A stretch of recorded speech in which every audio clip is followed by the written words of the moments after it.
Baik, sebenarnya Assalamualaikum warahmatullahi wabarakatuh.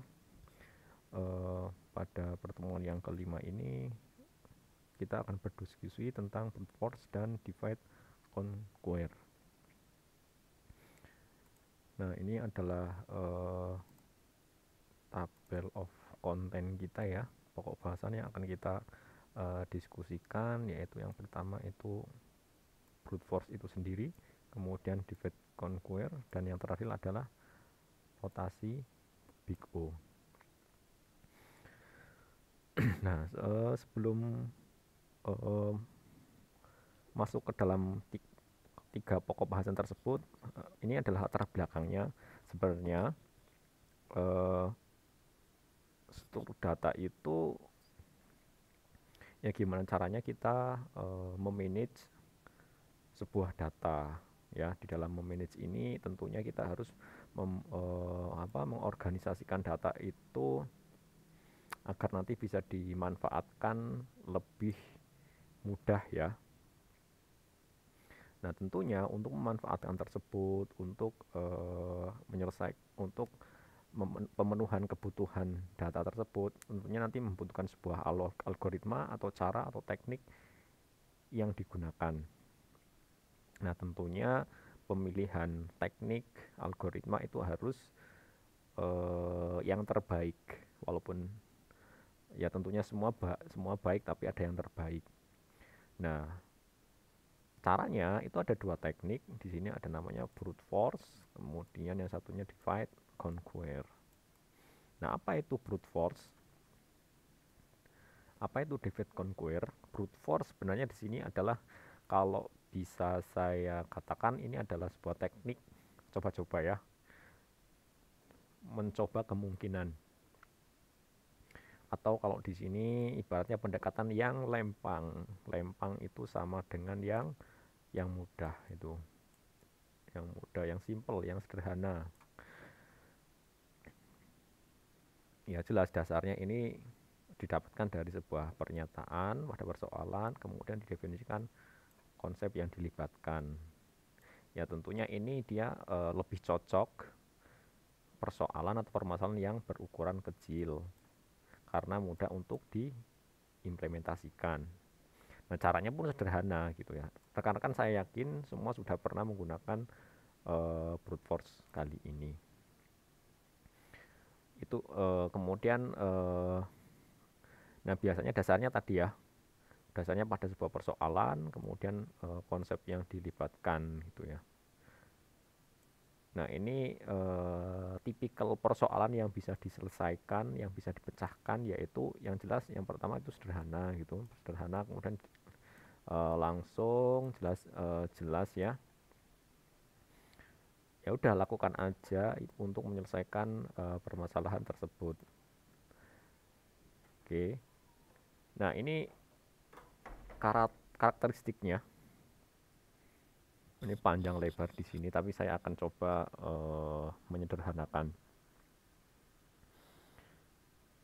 Ya, dikatakan di situ bahwa algoritma ini dia itu tidak mangkus. Mangkus itu efektif ya, efektif atau tidak cerdas. Ya jelas, dia komputasinya akan besar, waktunya akan lama. Oke, kenapa bisa seperti itu? Ibaratnya seperti ini. Misalkan kita ingin melakukan pencarian data di dalam sebuah array, ya. Oke, array-nya kalau misalkan hanya 10 jumlahnya ada 10, kemudian mencari data di situ. Gampang ya, tinggal dibandingkan index 0, 1, 2 seperti itu. Tapi kalau misalkan nanti array-nya ada 1 miliar, ada satu.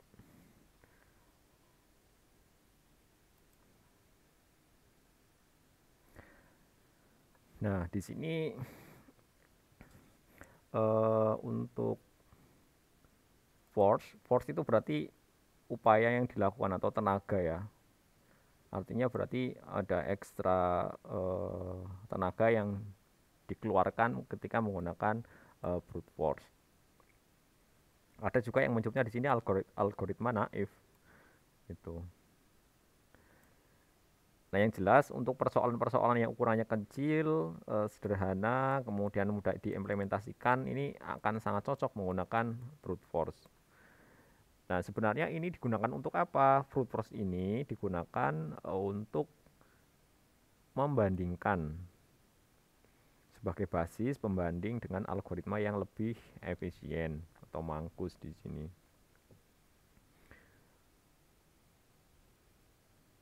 Nah, walaupun bukan metode yang efektif, tetapi semua persoalan bisa diselesaikan menggunakan brute force. Oke. Nah, atau juga ada juga ini ya, sebuah persoalan yang hanya bisa diselesaikan menggunakan force. Tapi ketika untuk menyelesaikan brute force, semua ini bisa diselesaikan menggunakan brute force. Nah, ini contohnya ketika kita ingin mencari sebuah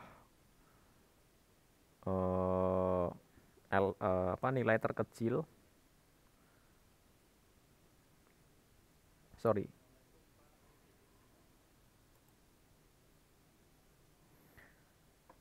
Nah, ini contohnya ketika kita ingin mencari sebuah bilangan terbesar dari sebuah senarai. Senarai itu sama dengan list.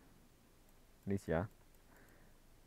Kalau rekan-rekan pernah dengar larik itu array, kalau senarai itu list. Ini sama dengan list. Nah, ini di sini contoh penerapannya yaitu nilainya akan dibandingkan indeks ke 0 dibandingkan dari indeks setelahnya atau 1 n-1. Kemudian kalau misalnya dia lebih besar, maka dia akan ditampung. Begitu dan seterusnya sampai dengan indeks ke length min 1 ya. Jadi sampai dengan indeks terakhir. Itu berarti dengan teknik seperti ini dia akan dicoba satu persatu ini ya. Misalkan kita punya list seperti ini. Ini ada nilai 1, 2, 3, 4, 5.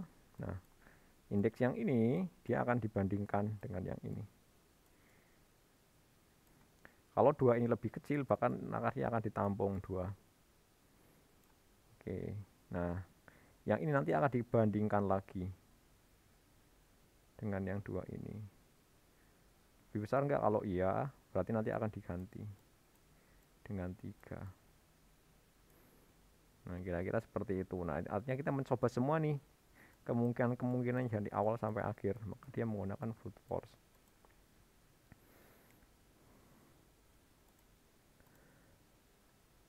Nah, misalkan kita mau mencoba mencocokkan string.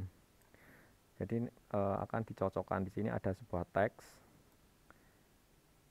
dengan panjang n karakter tertentu dan pattern atau polanya yang akan dicari. Oke, algoritmanya brute force di sini ya dia akan dicocokkan di awal teks, kemudian dia sama atau berbeda. Kalau berbeda, nanti dia akan digeser ke kanan, satu karakter dia akan dibandingkan. Kalau berbeda lagi, nanti akan geser lagi satu karakter. Begitu dan seterusnya sampai dengan patternnya itu ketemu atau tidak ketemu. Nah, itu contohnya seperti itu. Nah, kalau kita lihat, nah misalkan kita punya ada 2 contoh ya di sini ya, ada patternnya ini, yang pertama, yang kedua ini. Nah, yang pertama ini, nah misalkan kita punya ini teks seperti ini, dia akan mencoba yang pertama. Apakah not sama dengan atau equal not? Kalau enggak, dia geser. Dia akan dicoba kedua dan seterusnya sampai dengan ketemu not. Sampai ketemu not. Nah, ini berarti sudah ketemu ya, berarti nyoba selama 8 kali. Ini juga sama. Dia akan dicoba polanya. Kalau beda geser satu karakter, 2, dan seterusnya sampai ke 9 dan ketemu. Ini adalah sistem bilangan biner ya. Kalau misalkan didesimalkan ini berapa nilainya? Nilainya adalah 11, di mana 2 pangkat 0, 2 pangkat 1, 0, 1, 2, 3, 2 pangkat 3, 8, 2, 1, sehingga 11.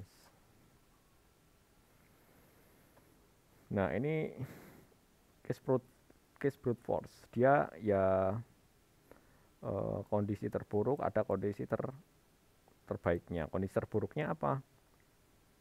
Kondisi terburuknya string yang akan kita cari dia ada di akhir. Nah, ini baru sedikit ya. Ini baru sedikit. Bayangkan kalau misalkan nanti ini ada panjang sekali gitu ya, di akhir nanti akan lama dan butuh konsumsi memori yang tinggi untuk mencarinya. Base case-nya ya jelas ketika ininya sama, T sama dengan P, atau dia ada di awal seperti ini, dia cepat atau mudah. Tapi kita nggak mungkin lah nanti kita punya data yang seperti ini, pasti nanti dalam suatu kondisi tertentu datanya ini ngacak, nggak tahu ada di mana yang kita cari. Oke. Ini kelebihan-kelebihannya, kelebihan dan kekurangan ini harusnya. Ini kelemahan. Ini kelemahan dari brute force. Yang jelas ini semua permasalahan itu bisa diselesaikan menggunakan brute force. Oke, ini mudah, sederhana, kemudian banyak digunakan untuk pencarian, pengurutan gitu juga banyak. Oke. Kelemahannya ya dia kurang efektif atau mangkus, lambat ya, sehingga tidak dapat diterima. Ya tentunya dengan kondisi yang datanya sudah besar, kondisinya kompleks, ya akan lama. Nah, kemudian penerapannya di sini yang pertama yaitu dia di sequential search atau linear search. Ini linear yang paling simpel ya, paling gampang. Ada data misalkan di sini B, C dan seterusnya sampai N. Nanti dia akan dibandingkan yang dengan yang dicari A, apakah sama dengan yang dicari? Oh tidak, dia nanti kembali ke sini sampai selesai. Ini sequential. Kemudian bubble sort itu dia membandingkan ya, untuk sorting polanya seperti gelembung, jadi membesar. Jadi nanti yang terbesar dia akan ke depan. Kemudian yang terakhir ada selection. Di pertemuan yang akan datang kita akan bahas lebih detail terkait dengan teknik-teknik sorting atau teknik-teknik searching. Nah ini adalah padanannya atau tandingannya yang digunakan untuk melengkapi melengkapi dari pendahulunya yaitu brute force.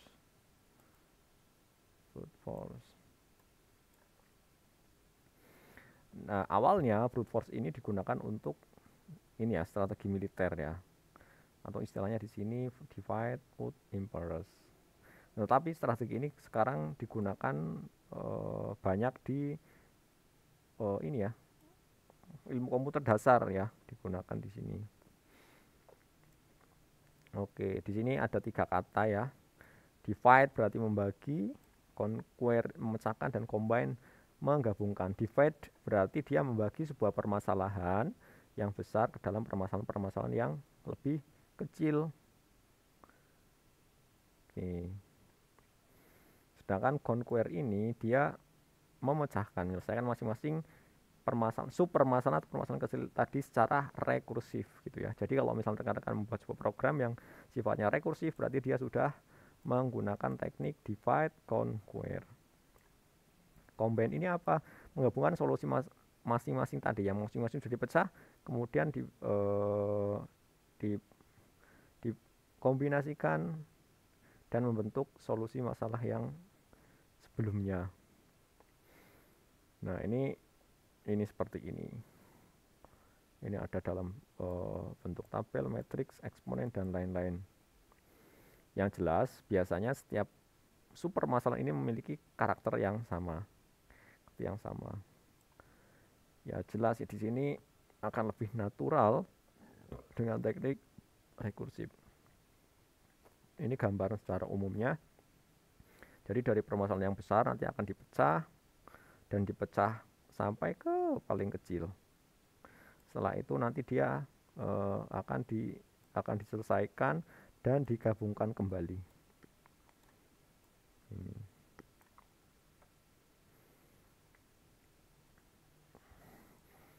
Nah, biasanya sih skemanya seperti ini ya. Kita membuat sebuah fungsi, kemudian algoritmanya adalah harusnya nanti ada sebuah kondisi di mana kondisi tersebut itu ya sudah tidak dapat dipecah kembali. Itu.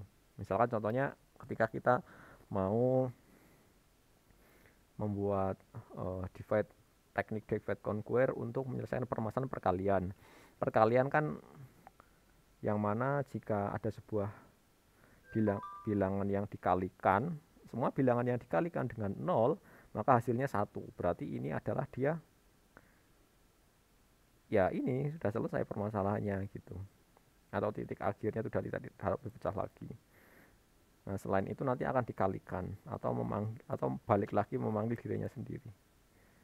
Gitu. Ini ada deklarasinya variabel kalau misalkan butuh.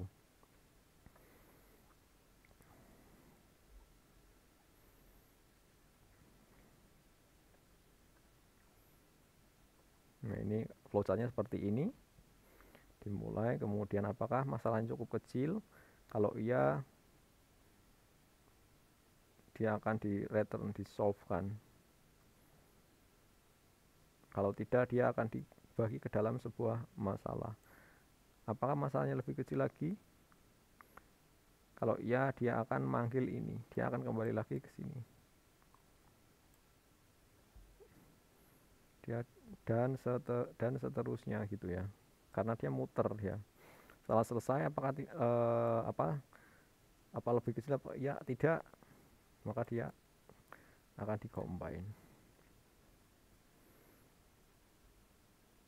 Nah, ini adalah pembagian menghasilkan dua upah permasalahan yang berukuran sama. Hampir mirip ya tadi ya di sini, tapi ada dua ini di sini. Ini ya upah permasalahannya.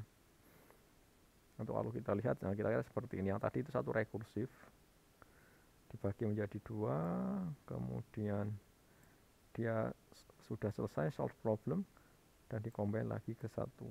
Kalau yang ini ada dua, dibagi kemudian solve permasalahan tadi dan dikombin. Gitu. Ini contohnya untuk case atau kasus di mana menggunakan divide conquer. Ada kasus terbaiknya dan kasus terburuknya ya. Terbaiknya adalah ya ketika kita menemukan sebuah titik tengah atau median dari upah tabelnya. Jadi sama di sini. Ini sama. Ini ini lebih kecil, masih bisa dibagi lagi, maka dibagi. Ini juga. Nah, kejadian terburuknya, kasus terburuknya adalah dia itu ya sifatnya minimum maksimum, sebelah kiri minimum dan maksimum. Jadi dia nanti ya berat sebelah gitu. Contohnya misalkan seperti ini, kita akan mencari sebuah nilai minimum maksimum pada larik ya, ada array dengan nilai sekian. Kita bagi dulu ke dalam sebuah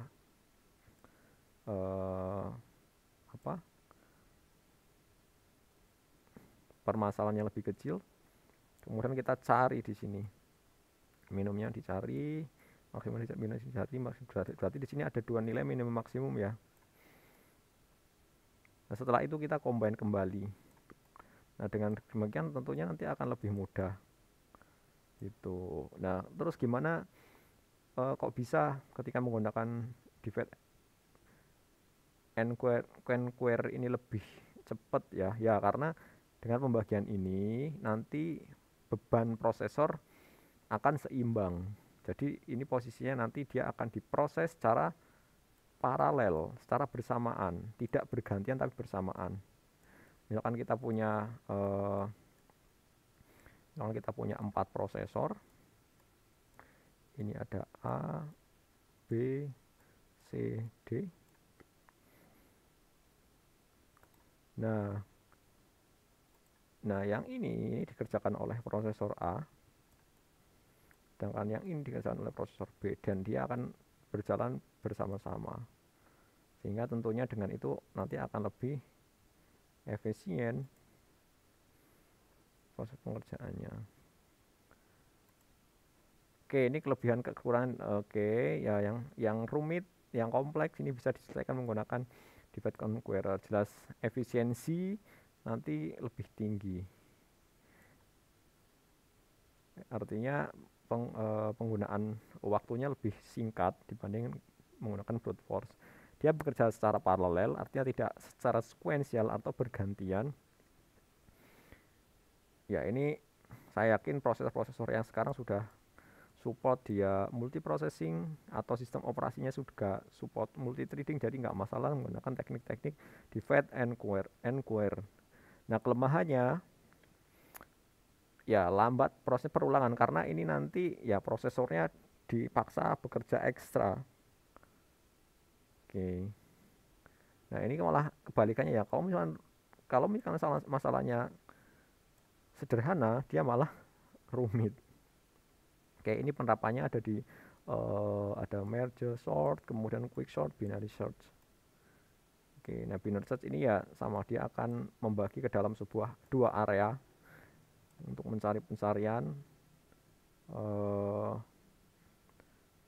Kalau misalkan nanti dia nanti akan dibandingkan nilai yang di sini dengan yang di sini. Kalau sudah tidak ada yang di sini, ya udah ini tidak dicari, tapi cari di sini.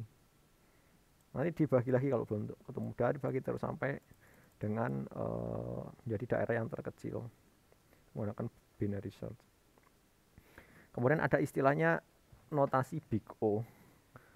Big O ini adalah sebuah teknik yang digunakan untuk mengukur kompleksiti sebuah algoritma, itu ya.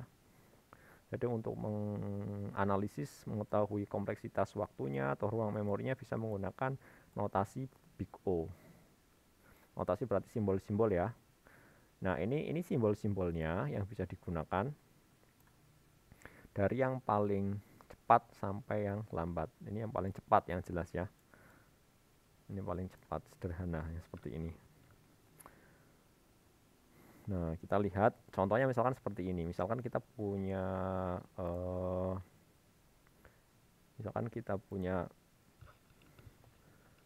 sebuah kode seperti ini. Di sini ada sebuah pernyataan, ini pernyataan.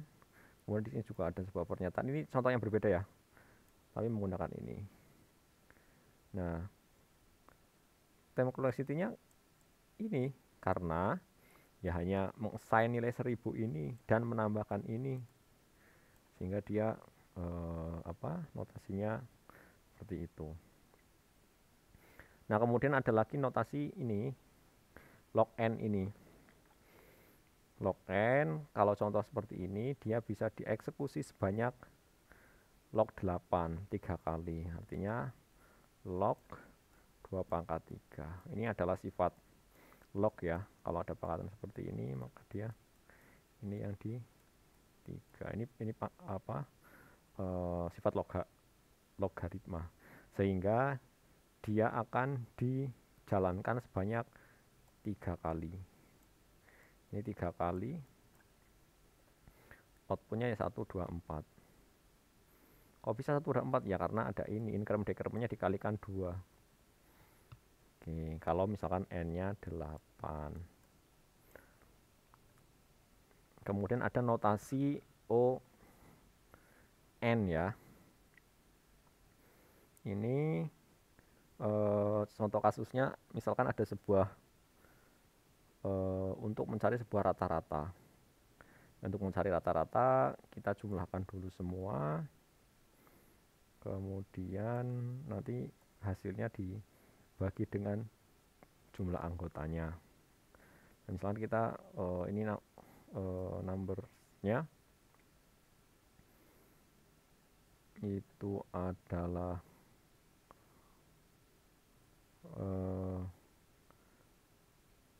ya tergantung panjang array-nya ya. Di sini kalau 3 ya berarti 3, 4 ya 4. Panjang array itu maksudnya ini. Atau length-nya, number of length-nya. Number of length-nya.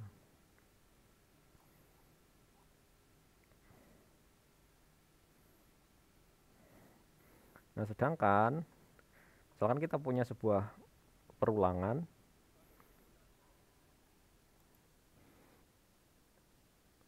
Nah, kemudian untuk contoh yang selanjutnya ini adalah notasi n log n ya, n log n.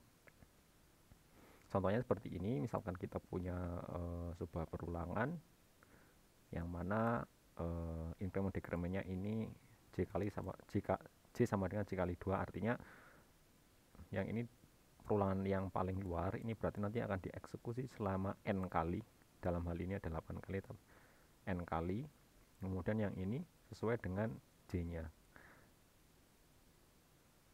Berarti J ini mulai dari 1 kali 2, kemudian nanti 2 kali 2, 4, berarti 1, 2, 4, berarti dikalikan aja nih. Yang ini ada 3 kali, yang ini dia nanti 8 kali, berarti totalnya adalah 24, atau menggunakan rumus n-nya 8 log 8. 8 itu kok bisa 8 kali 3 ya, log n log 8 itu sama dengan 2 pangkat 3 ya. Nah, kemudian untuk contoh yang selanjutnya, nah ini contoh yang selanjutnya ini sama, sebenarnya hampir mirip, tapi di sini n pangkat p. P-nya itu pangkatnya ini berdasarkan ini ya, berdasarkan perulangan nih. Di ini 1, yang sini 2. Yang penting ininya tetap ya, increment decrementnya tetap. Jadi kalau seperti ini berarti dia akan dieksekusi selama 64 kali. Hasil I plus dia akan ada output sebanyak 64. Dia menggunakan notasi ini. Ya. Nah, ini atau sama sih penjelasannya seperti ini ya. Ini contoh yang lain. Jadi kita punya dua perulangan. Ada perulangan bersamaan yang pertama, yang kedua digunakan untuk melakukan count. Jadi kalau seperti ini nanti dia akan mengembalikan n pangkat 2. Oke, ketika I sama dengan maka akan dijalankan 1 kali, 2, 3, dan seterusnya.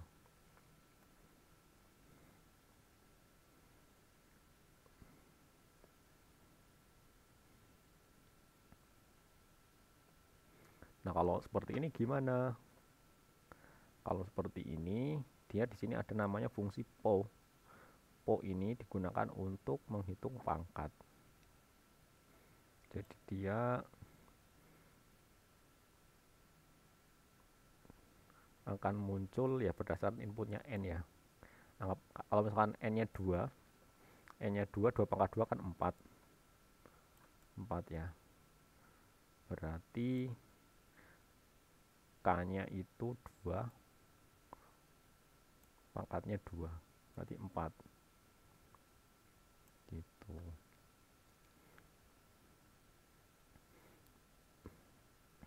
Atau bisa juga menggunakan seperti ini ya.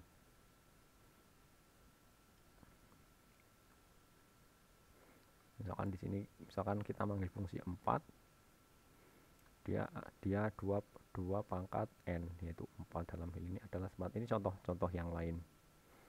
Oke, nah sedangkan selanjutnya kita ada contoh namanya notasi n faktorial. Faktorial ya dia akan dikali sebanyak bilangan itu dikurangi 1 ya. Misalkan 4 faktorial berarti 4 kali 3 kali 2 kali 1, misalkan seperti itu. Ya tergantung berapa. Kalau 8 faktorial misalkan n-nya 8 ya berarti 8 faktorial, yaitu nilainya ini hasilnya. Oke. Nah ini aturannya.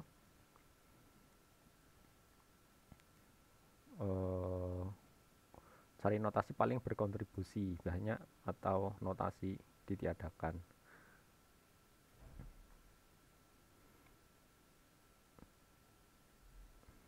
Biasanya ini if untuk yang if, kemudian untuk yang for. Sedangkan contoh misalkan kita punya konstanta seperti ini, maka dia sama aja dengan seperti ini, tidak dicantumkan untuk yang konstantanya. Dan misalkan kita punya sebuah kasus, contohnya seperti ini, di mana ini kita punya sebuah perulangan, ini adalah perulangan kita tadi sama ya dengan contoh yang sebelumnya.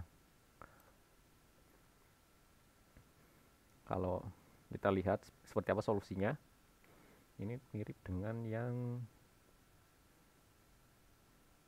ini harusnya ya. Ini kita lihat di situ dia ada 2 instruksi. Yang pertama untuk menampilkan pairs, kemudian dia menghitung lengthnya ini. Kemudian ada instruksi selanjutnya yaitu n kali 1. Ada lagi karena sama berarti n kali n 1.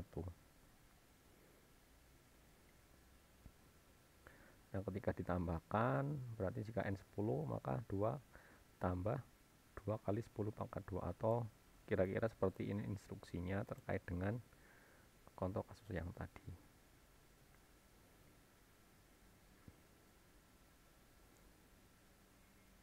Oke, mungkin cukup sekian ya terkait dengan brute force divide and conquer. Semoga bermanfaat.